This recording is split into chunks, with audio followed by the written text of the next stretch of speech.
Hi, Fantasy Recapped here. Today, I'm going to explain a 2009 epic science fiction film called Avatar. Spoilers ahead. Watch out and take care. Jake is among the population who lives on a menial life after he was discharged from the military due to a severe spinal cord, paralyzing him from the waist down. While out one night, he witnesses a man hit a woman. He comes to her rescue by launching himself at the man and punching him repeatedly. He is kicked out by the bouncers. He looks up and sees that two men are looking at him. It turns out that his brother was killed during a robbery. His brother was a scientist. They are genetically identical because they are twins. He is offered the opportunity to replace his twin and is promised a generous salary. He is sent to the moon along with other people. Upon arriving at the base, he finds out that they are helping RDA mine the most valuable mineral, unobtainium. Norm, who also studies plant and animal life, arrives on Pandora at the same time as Jake and signs up for the mission. Dr. Max, a scientist, shows them their avatars. To explore Pandora, they must enter a capsule that links their minds to a small, blue-skinned humanoid they call Avatar. It is a hybrid body consisting of genetically distinct modified human DNA and alien Nasik's genetic material that can survive Pandora's poisonous atmosphere. Dr. Max introduces Jake to Dr. Grace, the head scientist of Avatar. Jake's incompetence bothers her, but she's willing to have him as a bodyguard anyway. Jake runs outside after transferring his consciousness to his avatar and is amazed by how strong his new body is. Grace walks up to him and tests his motor skills by throwing a fruit in his direction. He catches and eats it. During the Avatar's rest, his mind returns to its living body. He meets Trudy, a combat pilot, who brings him to Quaritch. Quaritch is in charge of the mine's security detail. He orders Jake to report everything that happens inside Pandora in exchange for the ability to walk once the operation is completed. He gives him 3 months to get the job done. Trudy flies the plane into Pandora's deep forest. Together with Grace and Norm, he explores the woods and visits the old school where Grace once taught. Jake asks Grace about the school as they pick up scattered items. She ignores it, and they go back into the forest. After a while of walking in the dense jungle, they finally reach their destination deep in the woods, where they scan a specific plant for their research and collect a specimen. Jake then makes his own curious discovery. He notices a large cluster of spiral-shaped pink flowers. When he reaches out to touch one, he witnesses it retracting and returning to its branch as if it were never even there.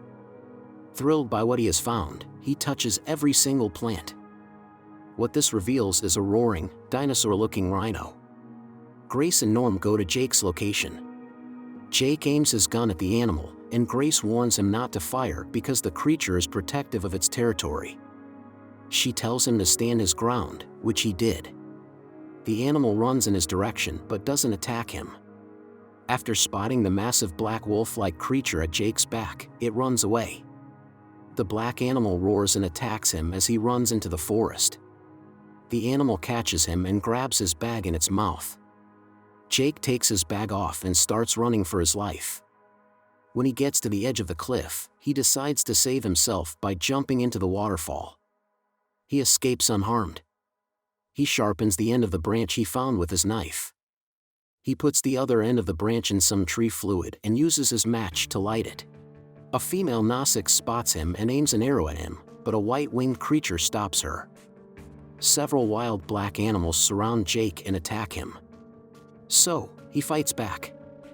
Neytiri shows up and saves him by shooting and killing a number of his attackers. Jake follows her, but Neytiri seems to be suspicious of him. Some winged creatures, which the locals call seeds of the sacred tree, swarm around Jake and land on his body. Neytiri says these creatures have pure spirits. As they were running on a tree branch, a group of archers appeared. Tsute goes down from the horse's back and orders his people to capture him. They bring Jake into the home tree, where he introduces himself to the Nasiks. People gathered around him with interest. Neytiri's mother, Emoat, descends from above. She examines him and questions Jake about his presence. He tells them that he is a warrior and that he came there to learn about them. She orders her daughter to teach him everything he needs to know about their tribe. Grace finds out about Jake's coordination with Quaritch and goes to his office. She begs for them to not use violence against the tribe, and they will create a plan to negotiate with them to move out of Home Tree. The first lesson Neytiri teaches him is how to ride a horse. She explains that it is about connection. He connects the end of his hair to the horse's shahelu. This allows them to connect with the animal. He tries to maneuver the animal, but it runs, and he falls down.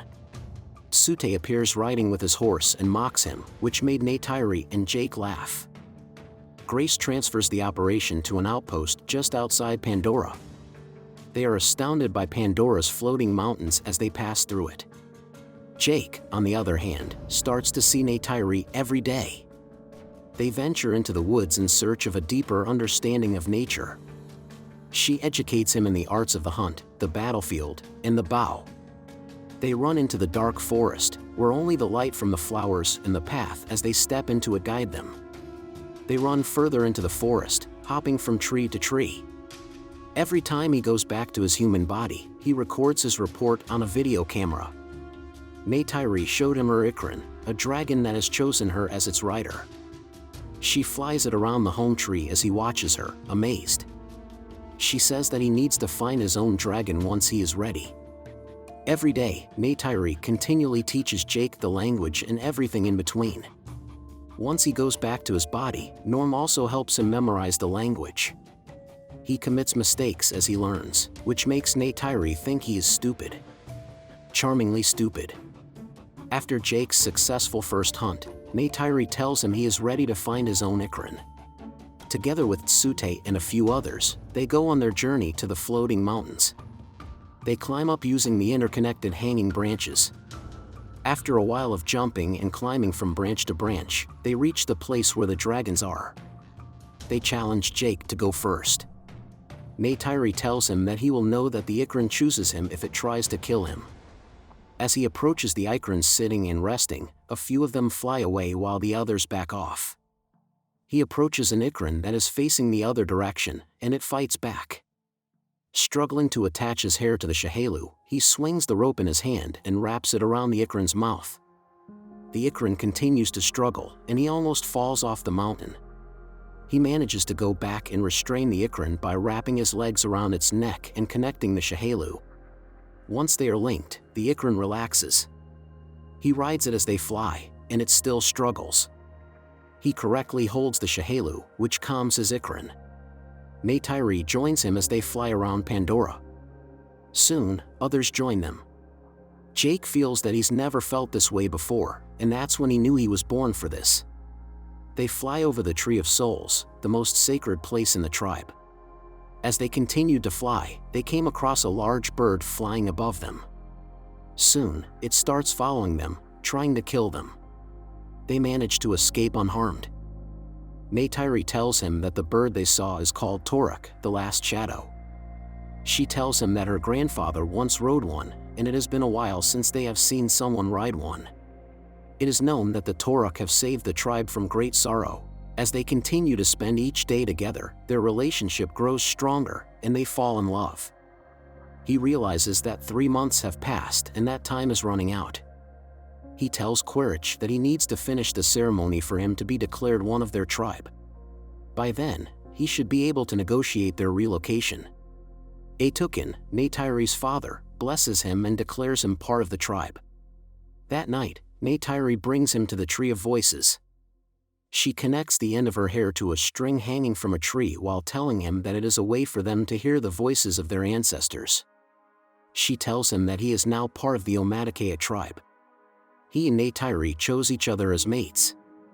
Under the Tree of Voices, the two share the passion of their love. Neytiri wakes up to the sound of the bulldozers destroying the trees. She sees armed people surrounding the bulldozers as they continue to destroy the trees. She wakes up Jake's avatar, but he is unresponsive. She pulls Jake's body to safety. Meanwhile, Jake is back in his human body. He finishes his meal and goes back to his avatar. He sees the commotion and sneaks to the bulldozer to destroy the cameras. The soldiers try to shoot him, but he escapes. They go back to the home tree to inform everyone. The tribe goes into chaos. Tsute declares war, but Grace stops him. The couple arrives, and Jake stops Tsute. He confronts Jake about mating with Neytiri, and she confirms it. She says that they are mated for life. Enraged, Tsute attacks Jake. Quaritch sees Jake breaking the camera, so he flies to their outpost and stops the mission. Jake then goes back to his body. Grace argues that if Home Tree is destroyed, it could have a negative impact on Pandora's biological neural network. But Quaritch shows them Jake's video in which he says that the tribe won't leave Home Tree no matter what. Soldiers who were still at Pandora say that the tribe attacked and killed almost everyone, as well as destroying the bulldozers. Quaritch persuades Selfridge to give him the battlefield, promising a humane fight. Grace tries to convince Selfridge. He gives Jake and Grace an hour to convince the Nausicaa to evacuate. Jake tells everyone to evacuate and reveals that he was a spy. He claims that he was merely following orders, but that he ended up falling in love with the locals, the forest, and the woman he was with. Neytiri leaves, and Atokin orders the tribe to take him and Grace captive. Quaritch and his men enter Pandora equipped with missiles and explosives to destroy Home Tree. As soon as they see the aircraft approaching in their direction, the tribe proceeds to shoot arrows at the aircraft. Quaritch orders his men to fire the bombs that release gas into the Home Tree. As a result, people left the area. He tells the people to shoot the missiles at the Home Tree. Emoet rescues Jake and Grace and then begs for help. Many are hurt or killed in the explosion. Quaritch keeps launching missiles at the Home Tree, eventually bringing it down. As they try to escape, it kills a large number of Omaticaya people, including Neytiri's father. After Quaritch destroys the Home Tree, he detaches Jake and Grace from their avatars and has them imprisoned. They were able to escape with Trudy and Max's help. Trudy flies the plane and takes Jake, Grace, and Norm to their base. As the plane takes off, Quaritch is alerted and fires upon them. In the midst of their escape, Grace is shot.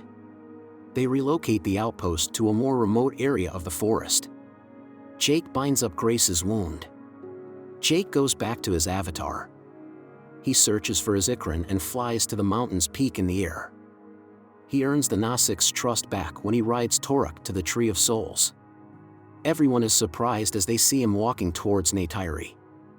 He asks Tsute to fight with him, which he agrees to. Jake pleads with Emoet to heal Grace. The clan attempts to transfer Grace into her avatar with the aid of the Tree of Souls. However, her wounds are so extensive that she dies. Supported by new chief Tsute, Jake unites the clan, telling them to gather all the clans to battle the RDA. They succeeded in bringing all clans from the east, west, and seas together. Quaritch organizes a full army against the Tree of Souls to kill all the Nausicaa. They prepare big bundles of explosives and secure them to the aircraft to be used to destroy the Tree of Souls. Jake visits the Tree of Souls that night to pray to their deity Iowa. He tells Iowa that they need help. Iowa, Neytiri explains to him, doesn't choose sides but rather keeps the balance between the two worlds. He tells her it's worth a shot. The next day, Jake organizes the clan. Half of them take the air, and half of them take the land. Meanwhile, Quaritch, with his full force of army, explosives, and robot suits, flies to the forest. As they approach the mountain, both teams await to see which one attacks first. The land warriors attack first, followed by the ones who are riding their Ikrans. Jake communicates with Tsute, Trudy, and Neytiri with a device attached to their necks. The clan starts shooting its arrows from above and targets the pilots. The battle tightens as both parties continue to lose people. Quaritch sees Jake flying and pursues him, using his machine gun in the process. Trudy fires into Quaritch's aircraft, making them pursue her instead of Jake. Missiles were fired, and Trudy's airplane exploded. Tsute shoots the people firing in his direction. He enters the aircraft and kills most of the men. A soldier shoots him, and he falls to the ground. Neytiri is also pursued by another aircraft. She hides on a tree and tells Jake she is surrounded by them. At this point, the Nausicaa are clearly outnumbered, as many lives were lost during the fight. However, a miracle happens. Pandoran wildlife emerges and unexpectedly joins the attack. The armored rhinos attack the robot suits, and the black wolf-like dogs kill people who are trying to escape. Neytiri interprets this as Iwa answering Jake's prayer. Jake drops down above Quaritch's plane and drops bombs to destroy it. The plane blows up, but Quaritch, protected by his robot suit, manages to get away. He is going to attack the base, but when he sees Neytiri riding the biggest black animal, he attacks her instead. Despite Neytiri's best efforts, the man ends up killing the animal anyway. Neytiri struggles to free herself from the dead animal. Jake shows up as an avatar, and the two start fighting. Seeing that Quaritch is about to slit Jake's avatar's throat, Neytiri fires 2 arrows at him. Jake goes back to his human body and tries to get the mask to protect himself from Pandora's poisonous air, but fails. He drops to the ground. Neytiri tries to revive Jake's avatar, but he is unresponsive. Noticing the outpost, she goes there to investigate. She sees his human body for the first time. She hands the mask to Jake, who has regained consciousness. They found Tsute wounded. He tells Jake to kill him, as that is the way. He says it is an honor to fight with Toruk. In the end, all humans are kicked off of Pandora, except for Jake, Norm, and a few others. Jake records his last video log before going to the Tree of Souls. There, Emoet transfers his consciousness into his avatar permanently.